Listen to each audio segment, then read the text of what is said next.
இந்த காலகட்டத்துல நாட்டை பாதுகாக்க வேண்டியது எல்லா இந்திய குடிமக்களுக்குள்ள ஒரு பங்காகும்.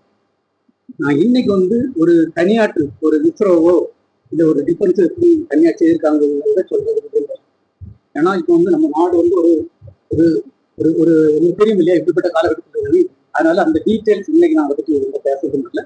பட் எல்லாருமே இஸ்ரோ ஜாப் என்ன செய்யணுமோ அது செய்யும். இதுக்கு மேல ரொம்ப கேட்டாங்க. சந்திரயான் 4 பாத்தீங்கன்னா இப்போ சந்திரயான் 3 உங்களுக்கு தெரியும். அது ஒரு 3000 கிலோகிராம். சந்திரயான் 3 2023 நிலாவில தரையிறங்கி நம்ம சக்சஸ் ஆகின ஒரு ப்ரோக்ராம். இந்தியா தான் முதலில் நிலாவின் தென்துருவத்தில் இறங்கி சாதிச்சோம். அப்ப அந்த சாதனையில் பாத்தீங்கன்னா நாங்க சந்திரயான் 2 நான் இன்னைக்கு பேசலது. சந்திரயான் 2 வெற்றி அடையாம இருக்கும்போது அதுக்கு என்ன காரணம்னு கண்டுபிடிக்கிறதுக்கு ஒரு குழு அமைக்கப்பட்டது தேசிய அளவு. அந்த குழுல 10 பேர் மெம்பர், 9 மெம்பரும் ஒரு தலைவர். அந்த குழுக்கு ஒரு மாசத்துக்குள்ள எல்லாம் படிச்சு நமக்கு என்ன இம்ப்ரூவ்மெண்ட் பண்ணணும் இனி அதுக்குள்ள பரிந்துரைகளும் இந்த வெற்றி அடையாததுக்குள்ள காரணம் கண்டுபிடிக்கணும். சாம்சர் ரெஃபரன்ஸ் கொடுத்திருந்தேன். இந்த ஒர்க் எல்லாம் செய்யறது கிட்டத்தட்ட 8 மாசம். ஆனா நாங்க அந்த முக்கியத்துவத்தை இது பண்ணி இந்த 10 மெம்பர் கமிட்டி கிட்டத்தட்ட டெய்லி ஒரு 3-4 மணி நேரம் தான் உறங்கு 24/7 ஒர்க் பண்ணி 30வது நாள் இந்த டெட்லைனுக்கு 5 மணி நேரத்துக்கு முன்னுக்கு 1000 பேஜ் இருக்கும். 117 ரெக்கமெண்டேஷனோட அன்னைக்கு இஸ்ரோ தலைவர் டாக்டர் சிவன் அதுல உள்ள எல்லாரையும் இம்ப்ளிமெண்ட் பண்ணி தான் சந்திரயான் கொஞ்சம் அடிஷனல் டெஸ்ட் பண்ணி தான் சந்திரயான் 3 வெற்றி அடைஞ்சு. அந்த இதுல பாத்தீங்கன்னா அந்த குழுவுடைய தேசிய தலைவரா இருக்கிறது எல்லாம் இறைவனுடைய அருள் எனக்கு அதுல குழுவுடைய தலைவராக பணிபுரியறதுக்கு ஒரு வாய்ப்பு கிடைச்சது. அந்த வாய்ப்பை நல்லா பயன்படுத்தி அந்த குழுவை நல்லா இது பண்ணி நாங்க அந்த இதை சக்சஸ் பண்ணோம். சந்திரயான் 4 பாத்தீங்கன்னா சந்திரயான் 3 நேரா போய் தர இறங்கி 14 நாள் தான் அது ஒர்க் பண்ணுச்சு. சந்திரயான் 4 சந்திரயான் 3 4000 கிலோகிராம் எடை, இது 9600 கிலோகிராம்.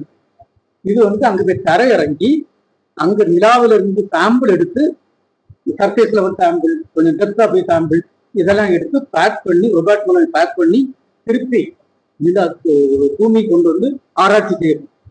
அப்போ 9600 கிலோகிராம் உள்ளதா ஒரே இதுல அனுப்ப முடியும். நம்ம 2 ராக்கெட்ல அனுப்பி மேல போய் டாக் பண்ணி 2 இதையும் கொண்டு போறது டாக் பண்ணி இந்த சோதனை செய்ய போறோம். நம்ம இந்த டாஸ்கிங் எக்ஸ்பெரிமெண்ட் இணைக்கக்கூடிய எக்ஸ்பெரிமெண்ட் இருக்குங்களா, அந்த எக்ஸ்பெரிமெண்ட் ஜனவரி 16ஆம் தேதி நம்ம சக்சஸா செய்து மார்ச் 13ஆம் தேதி செப்பரேட்டா இணைச்சி இந்த மாதிரி அந்த சோதனை ரொம்ப சக்சஸா நடந்தது. இந்த சோதனையில வெற்றி அடைந்த நாடு உலகத்துல இந்தியா 4ல் 1 நாடு இந்தியா இந்த சோதனை. அதே மாதிரி சந்திரயான் 5 இருக்கு.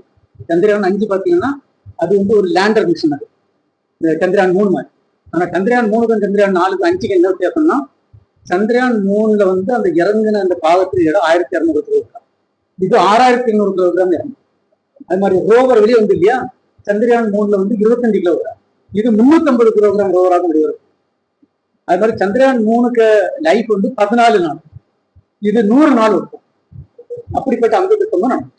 இல்ல சந்திரயான் 4 ரொபாட்டிக் மூன் சாம்பிள் ஆட்களை அனுப்பி திருப்பி கொண்டு வரக்கூடிய நிலாவுக்குள்ள ப்ரோக்ராம் 2040ல நடக்கும். பாரத பிரதமர் மோடிஜி 2040ல அது நடக்கும் சொல்லியிருக்கிறாங்க. அது ஒரு பெரிய ப்ரோக்ராம், நேஷனல் ப்ரோக்ராம். அதுக்கெல்லாம் நம்ம இப்போ பிரிலிமினரியா வேலை செய்யும்.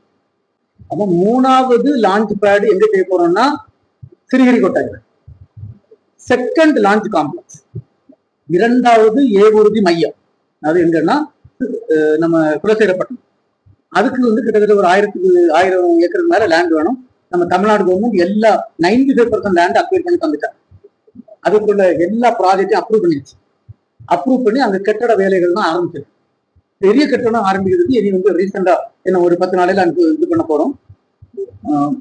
இந்த ப்ராஜெக்ட் அப்ரூவ்லி நெக்ஸ்ட் இயர் டிசம்பருக்கு முன்னுக்கு அங்கிருந்து ராக்கெட்டுகள்